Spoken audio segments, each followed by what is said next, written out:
Yes, good morning students. आपने देखा होगा कि हर कॉम्पिटिटिव एग्जाम में एक इंग्लिश का सेक्शन रहता है और उस इंग्लिश सेक्शन में कुछ क्वेश्चंस रहते हैं जो इसी बात पर बेस्ड होते हैं कि करेक्ट फॉर्म ऑफ वर्ब को फिल किया जाए। They blank live in Delhi for 10 years. अब 4 आ गया तो आपको समझ आना चाहिए कि प्रेजेंट परफेक्ट कॉन्टिन्यूअस टेंस है। इसमें हमने सीखा था कि दे प्लूरल है तो हम हैव बीन और वर्ब की फर्स्ट फॉर्म के साथ आईएनजी लगाएंगे। तो they have been living in Delhi for 10 years. इसमें 4 ऑप्शन भी होंगे तो उसमें हैव बीन लिविंग को आप राइट का मार्क देंगे। Suman blank play chess every day. Suman रोज चेस खेलती है तो एवरी डे क्या बताता है? प्रेजेंट इंडेफिनिट को बताता है। इसमें हम ही शीट या नेम के साथ एस लगाते हैं तो Suman plays chess every day. They blank come here last Sunday. हमने सीखा था last month, last year, last evening, last कोई भी डे रहता है उसको हम पास्ट इंडेफिनिट ही कंसीडर करते हैं। उसमें हमेशा हम वर्ब की सेकंड फॉर्म लगाते हैं। तो दे केम हियर लास्ट संडे। और जो भी इंपॉर्टेंट पॉइंट्स हैं उसको आप नोट करते जाएंगे कि हमने क्यों लगाया। He blank go to Rohtak before I reached. तो मेरे पहुंचने से पहले वह रोहतक जा चुका था। इस बात में हमने सीखा था past perfect tense. Past perfect में हैड और थर्ड फॉर्म लगाते हैं। तो he had gone to Rohtak before I reached. She weep since morning. और लास्ट में क्वेश्चन मार्क भी है। सिंस को देखते ही आप समझ जाएंगे कि ये प्रेजेंट परफेक्ट कॉन्टिन्यूअस टेंस है और क्वेश्चन मार्क है तो हमने हेल्पिंग वर्ब को पहले लेना है। तो has she been weeping since morning. तो इसके आप नोट में लिखेंगे कि हमने क्यों इसको हैज पहले लगाया और क्यों इसने वीपिंग लिखा और क्यों बीन लगाया। Water boil at 100 degree celsius. तो ये साइंटिफिक फैक्ट है। तो कोई भी फैक्ट रहता है हमने सीखा था प्रेजेंट इंडेफिनिट में यूज करते हैं तो वाटर बॉयल्स हो जाएगा। ही कमिट मिस्टेक्स वाइल राइटिंग। वह राइटिंग करते समय बहुत सी गलतियां करता है। तो ये कि उसकी फैक्ट है, उसकी एक हैबिट है। तो he commits mistakes. When I saw him he play. जब मैंने उसे देखा वह खेल रहा था। तो when I saw him he was playing. ये क्या हो गया? पास्ट कॉन्टिन्यूअस हो गया। Nobody believes in him. Nobody believes in him ये प्रेजेंट इंडेफिनिट है। Because he always tell a lie. Always भी क्या बताता है? प्रेजेंट इंडेफिनिट को बताता है और ये उसकी हैबिट है। कोई उसमें विश्वास नहीं करता क्योंकि वह हमेशा झूठ बोलता है। तो ही always tells A lie. By the next year he blank complete the construction of his office. कि नेक्स्ट ईयर तक वो अपनी ऑफिस की कंस्ट्रक्शन को कंप्लीट कर चुका होगा। Future perfect tense. Future perfect tense में क्या लगाते हैं? विल हैव या शैल हैव के साथ थर्ड फॉर्म। तो ही है तो विल हैव और थर्ड फॉर्म। तो by the next year he will have completed the construction of his office. Yes, he blank give that book tomorrow. You और होना चाहिए इसमें। जैसे वह आपको कल बुक देगा तो he will give you the book tomorrow. tomorrow क्या बताता है? फ्यूचर इंडेफिनिट टेंस यहां पर बनता है। The students will play if the teacher blank allow. Students खेलेंगे यदि टीचर अलाउ करेंगे। हमने क्या सीखा था? दोनों सेंटेंस कभी भी फ्यूचर में नहीं हो सकते। एक को हमें प्रेजेंट इंडेफिनिट में लिखना होगा। तो the students will play if the teacher allows. इस बात को आप गौर कर लें कि दोनों सेंटेंस कभी भी फ्यूचर में नहीं होते, एक प्रेजेंट इंडेफिनिट में ही रहता है। तो यहां पर ये प्रेजेंट इंडेफिनिट को शो करेगा, मतलब उसकी ही वर्ब को हम लगाएंगे। तो the teacher allows. The ship will have left before we reach the harbour. हमारे हार्बर पहुंचने से पहले शिप जा चुका होगा। फ्यूचर में क्या होता है? वही है कि एक सेंटेंस फ्यूचर में हो गया तो आगे प्रेजेंट इंडेफिनिट वाली सेंस को यूज करना है। तो before we reach the harbour, reach का रीच ही रहेगा। पास्ट परफेक्ट में क्या होता है कि सेकंड वाली बात में हम सेकंड फॉर्म लगाते हैं। जैसे the train had left before I reach the station. लेकिन यहां पर विल हैव लेफ्ट आ गया तो आगे फिर हम विल पहले है तो आगे सिर्फ हम प्रेजेंट इंडेफिनिट को यूज करेंगे।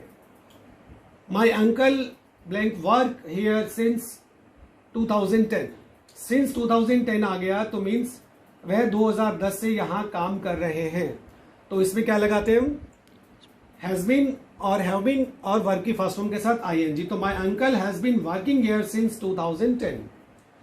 मिस्टर मुकेश ब्लैंक में वर्क है as the manager of this bank for 3 years next month. यहां थोड़ा गहराई से समझे बात को। मिस्टर मुकेश को इस बैंक में काम करते हुए नेक्स्ट मंथ 3 years हो जाएंगे। मीन्स वह अगले साल ऐसी स्थिति होगी कि वो 3 साल से इस बैंक में मैनेजर के रूप में काम कर रहे होंगे। फ्यूचर परफेक्ट कॉन्टिन्यूअस टेंस है। विल हैव बीन लगाते हैं हम इसमें, वर्ब की फर्स्ट फॉर्म के साथ आईएनजी लगाते हैं। तो mister Mukesh will have been working as a manager of this bank for 3 years next month. इसको आप नोट भी कर लेंगे कि कौन सा टेंस बना और क्यों बना। I assure you that I complete this work the work by 5 o'clock। मैं आपको विश्वास दिलाता हूं कि मैं ये काम 5 बजे तक कर चुका होऊंगा। तो इसका है कि आप पक्का कह रहे हैं और फ्यूचर परफेक्ट को यूज कर रहे हैं। तो आई विल हैव कंप्लीटेड, जब भी बाय आ जाए कि मैं 5 बजे तक कर लूंगा, 6 बजे तक कर लूंगा, तो आप उसके अंदर फ्यूचर परफेक्ट को ही कहेंगे। तो आई विल हैव कंप्लीटेड। तो इसके ब्रैकेट में भी आप नोट करके लिखेंगे कि क्यों आया ये। The train blank arrive at 4 PM। Train 4 बजे आती है। इसमें अब देखो कोई टुमारो नहीं है, कुछ भी नहीं है। तो हमने क्या सीखा था, वैसे भी जब भी कोई शेड्यूल लिखे होते हैं किसी भी रेलवे स्टेशन पे, किसी भी एयरपोर्ट पे, किसी भी बस स्टैंड पे, या कोई टाइम टेबल होता है, वो हमेशा प्रेजेंट इंडेफिनिट को ही डिनोट करता है। तो the train arrives eight 4 PM। If you blank help me I blank complete the work. जब इस तरह की कोई सिचुएशन होती है कि यदि आप मेरी हेल्प कर देते तो मैं अपना काम कर पाता, यदि तुम समय पर आ जाते तो मैं आपकी हेल्प कर देता। ऐसी सिचुएशन में पहले हैड और थर्ड फॉर्म लगानी है, फिर बाद में वुड हैव और थर्ड फॉर्म लगानी है। तो इसमें कि if you had helped me I would have completed the work, और इसको ब्रैकेट में नोट कर लेंगे कि जब भी इस तरह की सिचुएशन हो कि ऐसा होता तो वैसा हो जाता, तो पहले हैड और थर्ड फॉर्म लगाते हैं, फिर वुड हैव और थर्ड फॉर्म। जैसे यदि आप समय पे आ जाते तो मैं आपकी हेल्प करता। तो if you had come in time I would have helped you. Yes. 19 हम देखते हैं। Surender blank do not his work yet. कि सुरेंदर येट आ गया तो इसका मतलब है वह अभी तक अपना काम नहीं कर चुका है। प्रेजेंट परफेक्ट है और नोट कहीं भी वो शो कर रहा है या लगता है हमें, तो हम उसे नेगेटिव सेंस में लेंगे प्रेजेंट परफेक्ट में, कि उसने अपना काम अभी तक नहीं किया है। तो Surender has not done his work yet. तो इसमें नोट में लिख देंगे, क्योंकि येट आया है तो ये प्रेजेंट परफेक्ट बताता है, और कहीं पर भी नोट का आभास होता है तो वो नेगेटिव है ही। They blank go to railway station just now. कि वो अभी अभी रेलवे स्टेशन के लिए जा चुके हैं, ये प्रेजेंट परफेक्ट को बताता है। तो they have gone to railway station just now. एक बार मैं आपको बताता हूं कि जो आपने सीखा है उसको हर टेंस के बाद नोट कर लेंगे। जैसे पहले में आपने नोट कर लिया होगा कि 4 10 years आ गया तो इस क्यों आया, हैव बीन लिविंग, क्योंकि ये बताता है हमें प्रेजेंट परफेक्ट कॉन्टिन्यूअस। एवरीडे आ गया तो ये बताता है प्रेजेंट इंडेफिनिट, इसलिए हमने एस लगाना है। Last Sunday, last year, last month, ये हमें पास्ट इंडेफिनिट को बताता है। बिफोर और आगे सेकंड फॉर्म है तो ये पास्ट परफेक्ट को बताता है। अब यहाँ सिंस मॉर्निंग है और क्वेश्चन मार्क है तो हैज शी बीन विपिंग, तो इसमें हमने पहले हेल्पिंग वर्ब लगानी है क्योंकि यहां पर क्वेश्चन मार्क है। ये एक फैक्ट है, water boils at 100 degree celsius, तो आप इसमें लिख देंगे फैक्ट।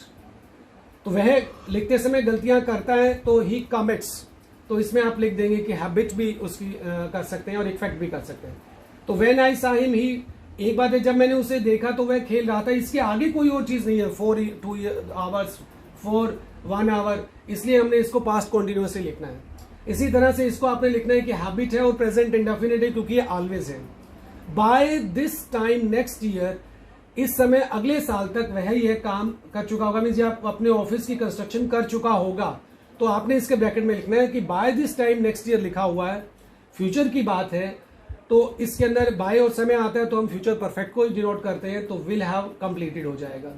टुमारो आ गया है तो वह आपको कल बुक देगा, सिंपल फ्यूचर टेंस है। स्टूडेंट्स खेलेंगे यदि टीचर अलाउ करेगा, दोनों सेंटेंस कभी भी फ्यूचर में नहीं हो सकते। एक को हमें फ्यूचर में लिखना है, दूसरे को हमने प्रेजेंट इंडेफिनिट वाली सेंस को लेना है। इफ द टीचर अलाउज, बात होगी कि यदि टीचर अलाउ करेगा, लेकिन इसको विल अलाउ नहीं लिखेंगे, अलाउज। ऐसे the ship will have left before we reach the harbour, तो इसमें आपने नोट कर लेना है कि पहला फ्यूचर परफेक्ट है तो दूसरा फ्यूचर में हो ही नहीं सकता, ये हमने सीख ही लिया। 2 सेंटेंस फ्यूचर में नहीं होंगे, यहां पर हमने प्रेजेंट इंडेफिनिट वाली सेंस को यूज करना है। सिंस आ गया है तो वही प्रेजेंट परफेक्ट कॉन्टिन्यूअस। इसके अंदर आ गया कि फ्यूचर परफेक्ट कॉन्टिन्यूअस टेंस, कि अगले साल उनको 3 साल से वह ये काम कर रहे होंगे, अगले महीने तक। तो इसमें कि मैं आपको विश्वास दिलाता हूं कि मैं 5 महीने तक ये काम कर चुका हूंगा, ये हो गया फ्यूचर परफेक्ट टेंस। ये कोई भी शेड्यूल बताते हैं तो हम प्रेजेंट इंडेफिनिट को ही लिखते हैं। यदि आप मेरी हेल्प करते तो मैं अपना काम कंप्लीट कर लेता, ऐसा होता वैसा होता, तो पहले हैड और थर्ड फॉर्म, फिर वुड हैव और थर्ड फॉर्म। इसमें येट आ गया है तो प्रेजेंट परफेक्ट कॉन्टिन्यूअस ही होता है, परफेक्ट होता है सॉरी, और नॉट है तो प्रेजेंट परफेक्ट के अंदर आपने नॉट वाली सेंस को यूज करना, नेगेटिव को। और जस्ट नाउ प्रेजेंट परफेक्ट को बता दें कि वो अभी अभी स्टेशन पे गए हैं। तो आप जब भी कोई बात सीखेंगे उसको नोट कर लेंगे, क्योंकि वो आपको आने वाले समय में हर कॉम्पिटिटिव एग्जाम में काम आएगा, और आपके 10th और 12th के बोर्ड एग्जाम्स में तो काम आएगा ही। हालांकि फर्स्ट और बहुत बेसिक था ताकि आपको समझने में ही रहे। आने वाले दिनों में हम कुछ और आपको वर्कशीट्स भी देंगे और कुछ वीडियोस भी देंगे ताकि आप उसके अंदर और गहराई तक चीज़ों को समझ सकें। Thanks a lot.